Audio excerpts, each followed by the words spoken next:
All right, we're going to try this again. In theory, we are live. Jenny, let me know if on your end, anybody in the comments, actually let me know if on your end we're good. Okay. I see it. Oh my goodness, you guys. It has Anybody been in a the whirlwind. comments, actually let me know. Sorry. Hi, everybody. Welcome to the show. My name is Mickey Spear. I am the poster child of tech problems coming at you live from Arcata, California. Thank you so much for being here today. I so appreciate all of you guys messaging me and letting me know that the internet wasn't working. So Jenny, thank you for rolling with the punches. We're here now. Jenny and I were 8 minutes in. We were rolling and rocking and rolling. And I realized there was no one listening. And I was like, that's a little odd. I usually have some people join me live. And for all of you who are watching, you are such a blessing. So thank you for messaging me. And so we're going to start over. And Jenny, I definitely want to respect your time so we don't have to go much longer. So just let me know when you have to go tonight. So we're going to start from the top, everybody. Hi, my name is Mickey Spear. I am a musician, author, and talk show host who lost her mom to cancer when she was 13 years old. I spent the better part of a decade pretending I was fine and not leaning into my grief. And now that I have finally began to lean into my grief, and by no means am I perfect or do I do it perfectly, I know how much better it is on the other side. And that's my mission, is to create content for everybody to not only lean into their own grief, but help others with theirs. And of course, that's all contingent on my show actually working. So thank you all so much for being here. It is so great to have you. Let me know if you are listening, whether it's live or as a replay, and where you're calling in from. It's always good for Jenny, who's my guest tonight, and I to see that. Couple things in the comment section, if you don't mind just heading your eyes over there, wherever that is for you. Father's Day is coming up, and we have Fatherless Father's Day cards. They are an easy way, a thing to put in your tool belt for you to be able to reach out to people you care about who might be having a difficult Father's Day. That could be someone like Jenny, who's lost their dad. It could be someone who is a father who's lost a child. It could be a widow who is missing the father of their children on I can only imagine how much of a reminder that would be on Father's Day. There's so many people that need our love on Father's Day, and I want to, as with all things, give you tools to be able to help and to love others better. So check out those cards, as well as my new song, My Heart Still Remembers. If you've seen the music video or listened to the song, let me know in the comments section if you liked it. If you didn't like it, I'd still love to know. And I want you guys to also know that in addition to those cards, that music video, that workbook is also tools that you can use to send to other people. So one of the biggest things, and Jenny and I will all talk about this, but we were just talking about this a couple minutes ago, have both spent more time in our life without our parent than we have with. That said, when death has happened a long time ago, it still impacts us massively, but it feels like the world has moved on. And then one of the best things we as a community can do is let the people know we haven't forgotten about their person. And that's what My Heart Still Remembers, hopefully, is a conduit for. So be sure to check it out. We're going to jump right on in here. Jenny, please, if you don't mind, welcome to the show. It is so absolutely good to have you on. So thank you so much for being here. No, it's great to be here, Mickey. And I'm in no rush, so take your time. Okay. Thank you. So you are a total blessing to me for so many. For those of you who don't know, Jenny has been on the show a couple times. She is the founder of the organization called Growing Out of Darkness. And she is here today to talk to us about a topic that is so near and dear to both of our hearts, with suicide affecting both of our families, and something that hopefully we can, I know I came to learn, but we can all come away with some wisdom. So Jenny, before we learn the top 3 things to kind of keep an eye out for, whether it's in ourselves or other people, do you mind sharing your story? Yeah, absolutely. Thank you, Mickey.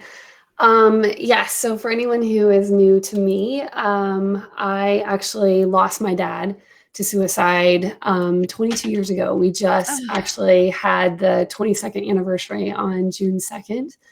So just last week, and it's hard to believe that I've experienced more of my life without him than with him. Although I will say my dad's with me every day.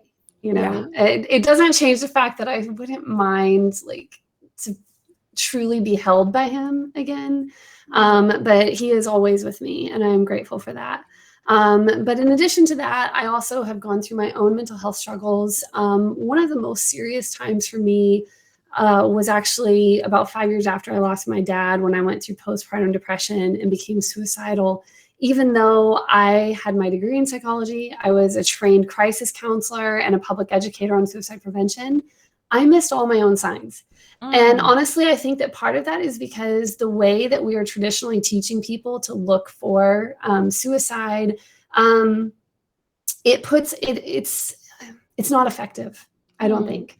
And so with the work that I'm doing, I'm really trying to change that. I'm really trying to educate people. And one of the ways that I really learned what the three most important factors are that put someone at the highest risk of suicide is that I also have my daughter, Kaylee, who was on with us last time.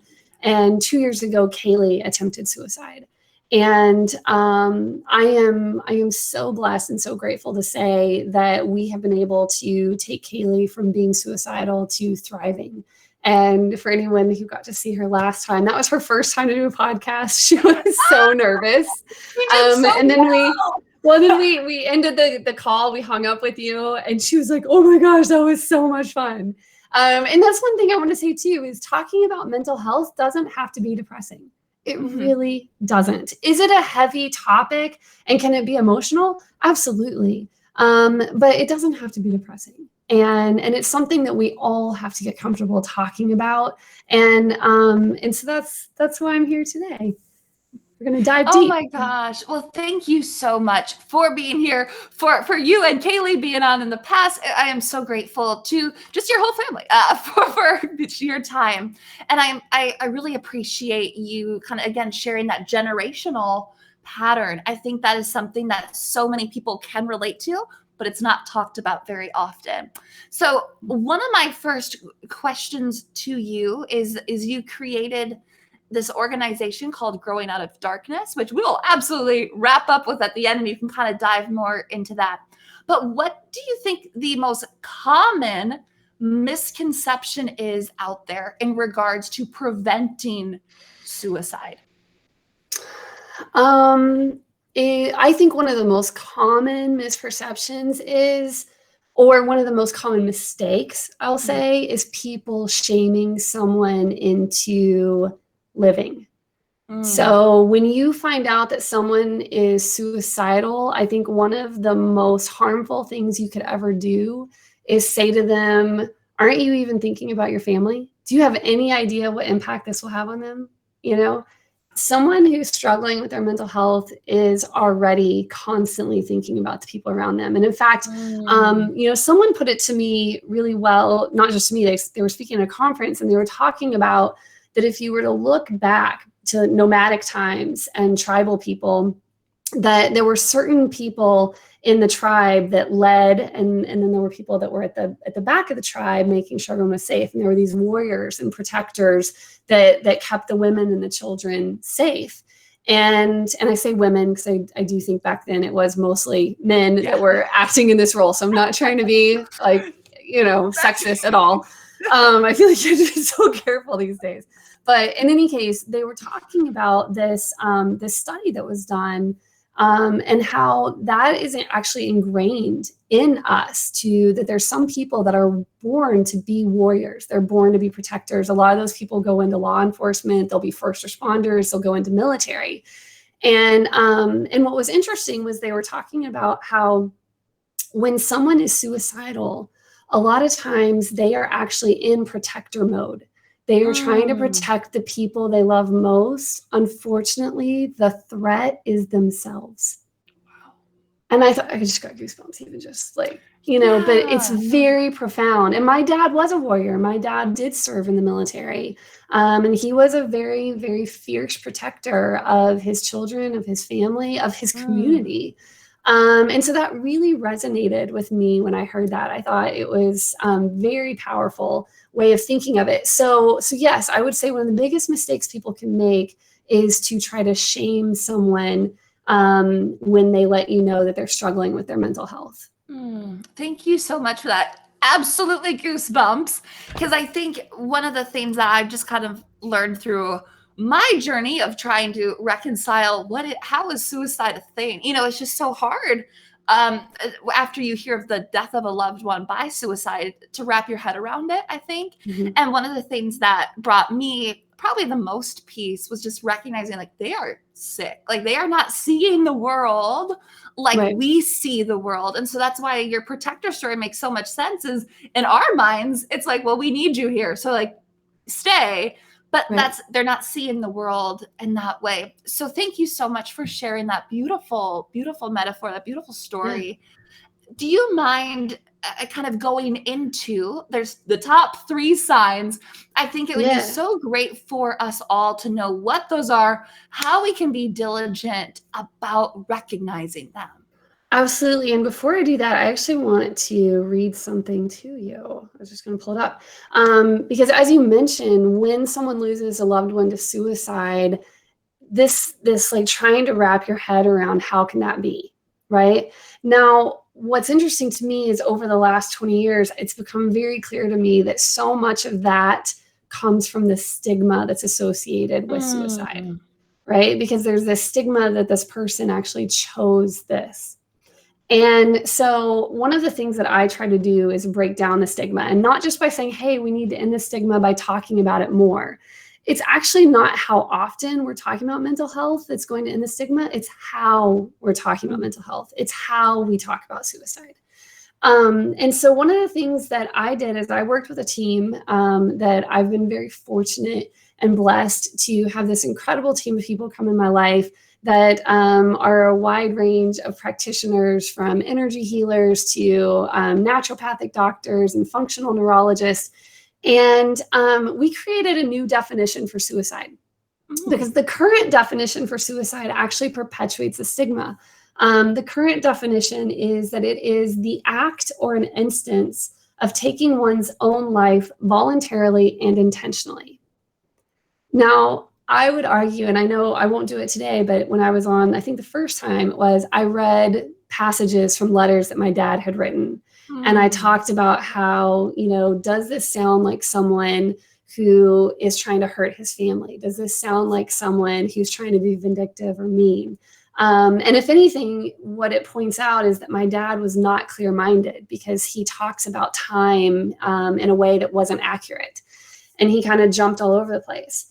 And so I don't think that there's any intentional act when someone dies from suicide. And I'll tell you what our current definition, and I'm going to say, we wrote this in a very formal way as if it would go in the dictionary. So I'm going to break it down. But the way we wrote it was a death resulting from neurological irregularities that distort one's reality, eliminate conscious control, and impede one's primal instinct to survive. Wow. So what that's saying is there's an illness or an imbalance that is taking away someone's ability to make decisions. And that natural instinct to survive, which is so strong in us, is broken. Yeah. Right? Think about that. That has to be broken for someone to die from suicide. And another way that I'll point out that we can laugh about this is that I have told my family, and it's been very real since COVID, is that if a real apocalypse happens, take me out. I don't want to be here. I don't want to be here for the zombies. I just don't. It's all about quality of life for me. So my daughter and I were talking about it recently, and she's like, "Don't worry, Mom. I have a plan." And I said, "Okay, but I said, Grace, for real, you have to be really prepared, because as much as I'm telling you, I don't want to live through an apocalypse, my natural instinct to survive will kick in. I will defend myself, even though I'm telling you to do this, And so this is where Like we're a little odd at our house, but we try to have fun with it. But in all seriousness, that natural instinct to survive is broken, which is what allows someone. So even if it was only broken for 10 seconds, or 5 seconds, there was an impairment at that moment. And that person was not in a position to make rational decisions or to protect themselves from themselves. So it's really important that we remember that. But as for the 3 factors, so what I teach people is rather than trying to think about all of the different symptoms you might hear, right? That they don't want to get out of bed, or maybe they're not washing their hair, or maybe they're more quiet than normal. One of the reasons why this can get us in trouble is that when we are away from that person, we have no idea what they're doing, right? And that's very true. Like, I mean, we see that in COVID, right? Is that we don't know what the other people are doing. We're all quarantined, and that's somewhat coming to an end, hopefully, right? But even still, there's times, what if you're a mom? I mean, my daughter's gonna be going off to college in a year. And hopefully she's going somewhere far, far away, and she'll be very happy, but I won't be right there. I won't know what's going on in her day-to-day life. So the way I teach it is really to be aware of the 3 factors. And what's important to realize about this too, is that suicide is complex. It is very complex. And that someone does not die because of struggles they're facing. That's another misconception.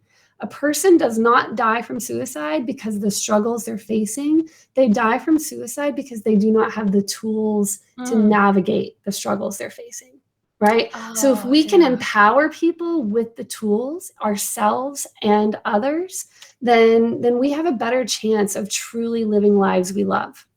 So, and this is again where all of us are going to face different struggles, right?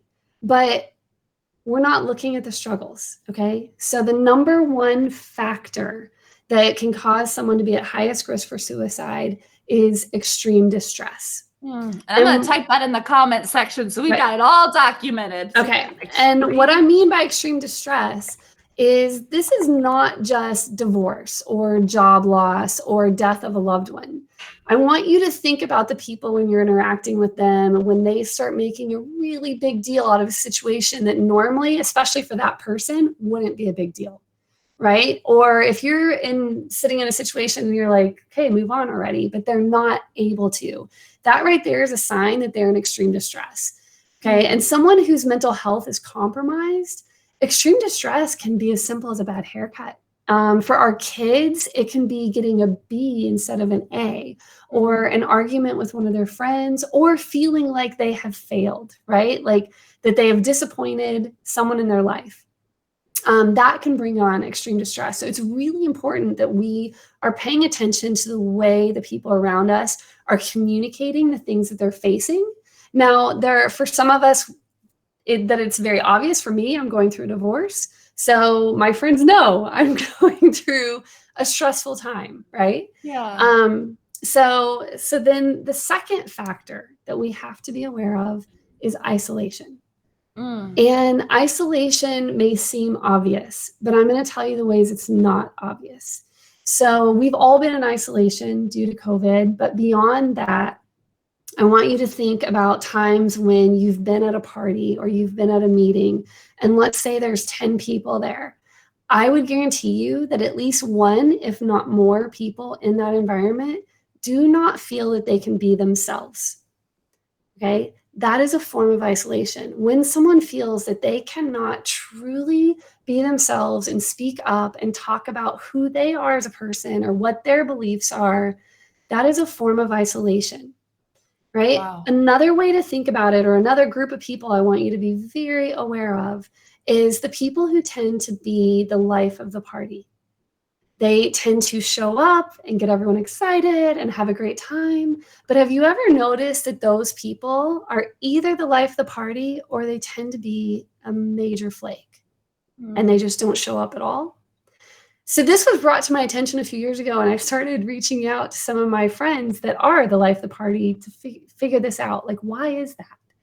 And what I found out from talking to people was that their feeling was that if they were to show up to an event, whether it's for work or an actual party, and they're not able to put on that persona, they're not able to have all the energy and be the life of the party, then they don't show up because they don't want to disappoint people. So again, it's that not being able to be themselves, all of who they are, right? And what's interesting to me is it's like, yeah, but don't you realize you're disappointing people by not showing up? And to them, that is far less disappointing than to show up and not be who everyone expects them to be. So we want to reach out to those people and encourage them and let them know that we love all of them, like every bit of who they are. That kind of reminds me, like, as you were speaking, Robin Williams popped immediately into my brain, and what a tragic story, what a beautiful soul. But immediately I was just like, holy cow, Absolutely. to a T. That's crazy. Yep. And I'm going to talk more about him in just a minute. So, and then the third factor that we want to be looking for is a shift in belief. And what I mean by that is that this person suddenly believes, or maybe they've been believing it for a while, but now those other two factors are in play. But they have the belief that this world is better off without them, or their belief is that it'll never get better, or their belief is that they are more of a burden than they are a resource, right? And I used to actually call this loss of hope. But it was pointed out to me by one of my advocates that we overuse that word hope in the mental health world, and it's kind of lost its essence. And that hope is something that can so easily be taken away. And that we're actually asking, when we say, I hope this happens, we're putting it out so that someone else is responsible for it, right? Yeah. But if I say to you, I hope you have a great day today, versus Mickey, I believe you're going to have a great day today. Like, how different is that? You know? Yeah. So I moved away from loss of hope because it was beyond that. It wasn't just that they lost the hope. They truly started believing different thoughts. And I think it's really important that we're aware of that. And the reason I believe in these three factors, and the reason that even more so that I teach them so passionately now, is because about 1.5 years ago, I had a really good friend who was going through an extremely difficult divorce. And he had gone into a very dark depression and had become suicidal. And I met up with him. This was right before like quarantine and COVID and everything. And I had met up with him for coffee. And I told him these three factors because I said, I need you to be aware. Like, I will check in with you, but I need you to be aware as well, so that if you start to realize these three factors are in play, you have to call me. You have to reach out to someone, okay? It is so important that we are aware of ourselves and the people around us, and then to act with intention. And what was really amazing was that in February, I was really struggling, and I got a phone call from this friend. And he said, Jenny, what's going on? And I was like, I don't know, you know? And he said, listen, I'm really worried because I know you're in extreme distress because of this divorce and because of things that are going on in your life. And he said, I haven't heard from you in 2 weeks, which makes me think that you're starting to isolate yourself. So here's my question. Where are your beliefs? What are you thinking right now? This was huge for me because I only have a couple people who I truly reach out to when I'm struggling, because I know that they know how to respond to me in a way that will actually be supportive and help me. And while he's someone that I love dearly, he wasn't one of those people that I immediately thought of to reach out to. But in that moment, I knew he got it. I knew he understood, and I knew he wasn't going to judge me and he wasn't going to shame me. And I just said to him, I was like, I'm not okay. I'm really not okay. And he said, okay, do I need to come over right now? Because I will get in the car and come right now. And I was like, no, it's late. You know, it's okay. And he's like, all right, well, I will be there tomorrow. And he was at my house the next day, and pizza and movie. And, you know, it was like, we're hanging out. Right. And the thing that, and I won't say this is the case for everyone because I try not to generalize, But from so many of the people that I do talk very openly with about when I'm in that like suicidal state where I'm really on the verge of not sure I can take much more, sometimes all I need is a person to listen to me and a person to just validate that I'm not, like, I am struggling and it's okay that I'm struggling. I don't really like that. I don't like the popular phrase, it's okay to not be okay.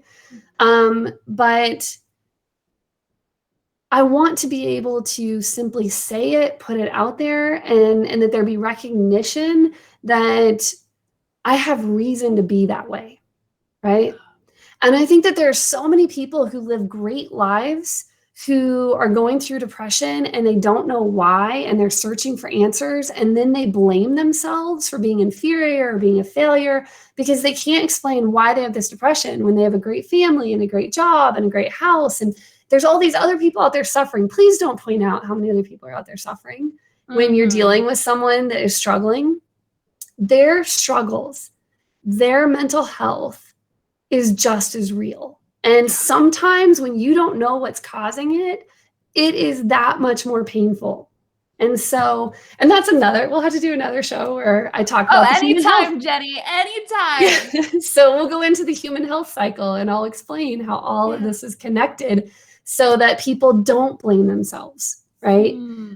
There's no room to blame yourself if your mental health is compromised. Trust me when I say to you that most people are struggling with their mental health. There are multiple things going on that are causing that struggle to be in play. And a lot of the things that are going on, no one talks about, right? So, but I do want to also talk about, you mentioned Robin Williams, and I want to talk about the contagion factor, because a lot of people will say that suicide is contagious, and I'm going to disagree and tell you that I do not believe suicide is contagious. I've never heard that before. I'm so curious. Yeah. So the contagion factor often gets brought up when you hear about someone like Robin Williams dying, and then there's this increase in the suicide rate in the general public. And so they talk about that, or that if you've lost a loved one to suicide, you're at higher risk for dying from suicide. And so they kind of attach that to the contagion factor. But here's what's really important to know. Suicide by itself, if you just say suicide's contagious, how scary is that, right? Because how do you not get it, right? I mean, it's like saying COVID, like someone on the street I had COVID, right? Like I felt like a pariah, like I couldn't go, well, I mean, I was quarantined, but even still, it was just this like I didn't even want to get online with people, like, but it can be very scary. So what's important to understand is that it's not suicide that's contagious. It's that shift in belief that's contagious. So people who are struggling and then they see someone like Robin Williams die from suicide, it's this, well, if he couldn't do it, how can I? Wow. That's what's contagious. Oh my gosh. That is so crazy that we both were thinking Robin Williams and this whole thing to come together. Thank you so much for pointing that out. And I know just with the work that I do with my mother-in-law, who's so actively involved in the suicide world, you're right. Like there is like that thing where people oftentimes will tell it in like sequence, be like, oh, yep, I was just at a wedding actually. And somebody said, yeah, my buddy's older brother died. And then a couple weeks or a couple years later, his other brother died. Like something's in the water, both by suicide. And it's just kind of one of those things like you do in their mind, they do think, oh my gosh, like it must just be this thing. So thank you for kind of dispelling that. I so appreciate it. And we are kind of running up on our time here. So we will absolutely have you back on. The two kind of closing questions I would have is when we notice somebody is in that EIS state that you kind of talked about, what should we do? Especially if we're perhaps not able to get over to them and not able to do that, like if we're across the country, or what do we do? And then how can people get in touch with you, and why should they get in touch with you? Oh, yeah. Okay. So if you're concerned for someone, simply ask those 3 questions, right? Or even point out, like, I'm noticing this, and, express your concern and your care for them. What I would say is that one of the best things you can do, And people underestimate this, but one of the most healing tools, we all possess it. It's love. That's it. It's compassion. And that friend, the one who had reached out to me when he was struggling, I actually sent him a little like card that I made for him, and it was out of a photograph. And I knew like so much of his pain was wrapped up in him questioning his self-worth. And I think that that's true for a lot of people. When they are really in a dark place, they question if it's worth them staying and if anyone really wants them there. And so what I wrote to him, and I share this now because I've gotten so much positive feedback from people, but what I wrote to him was, my love for you is so strong that even when you're at your worst, I will still love you as if you're at your best. And I would just check in with him regularly. And one of the things that I would do is I would write out all the reasons that I cared about him, all the strengths that I saw in him, and all the ways that he was this beautiful, incredible, strong person as a friend, as a father, as a son. And that was actually taught to me by a psychologist that I was working with. She told me, I don't want to get into any drama with anybody, but we're all made of energy. We're all made of energy. And she said that if you're struggling or someone you know is struggling, one of the best things you can do is make a list of all the things that are good about that person. And the more you write, the more you'll see. And so it is about putting positive energy out there. So as far as how to get in touch with me, you can go to the website, which is growingoutofdarkness.org. You can actually set up to do a one-on-one session with me if you would like. That is available. You can also sign up if you would like for yourself or for anyone else. You can get a copy of Growing Through Grief. That is why I started Growing Out of Darkness. This is a book that really shares my journey of healing after losing my dad. And I wasn't comfortable profiting off of it. And so we raise money to donate copies of this to anyone in need. So you can request a copy on the website. And then you can also, like I said, you can send me an email through the website as well. Oh, well, Jenny, thank you so much. I am so grateful for you. I know I have learned a lot, and I did put your both the Growing Out of Darkness website as well as the link to the Amazon book. So if people wanted to buy it off of Amazon, you guys can all find that in the comments. Thank you so much for being here. I am so blessed by you. Thank you. Thank you for having me. Oh, my absolute honor. It is such a blessing to be able to speak to you, Jenny, and to hear your story and how you use the pain that you have gone through, both with your dad, with yourself, with your daughter. It's amazing. And I know I definitely learned a lot. For those of you guys who are listening, just know in the comment section, I did put my website. So I will have the show notes, the replays. You can send this episode to anybody, anytime. And we will also have some kind of steps in there to like numbers you can give out and things like that if you are really concerned that they can call for resources. There's so many great organizations out there. We just want to make sure your tool belt is filled with them. So that email will have a ton of information on kind of what can you do in those steps, in addition to what Jenny told us about. So thank you all so much for being here. If you want, leave a review. If you want to buy My Heart Still Remembers, the link is in the comment section. And if this stirred up anything in you, please know that I am here for you. My heart goes out to you if you have been affected by someone in your life passing away from suicide. And just know that you can reach out to me anytime. And as well as I would encourage you to definitely reach out to Jenny. Thank you all so much for being here, rolling with the punches with tech issues. And I will see you next week. Bye, guys.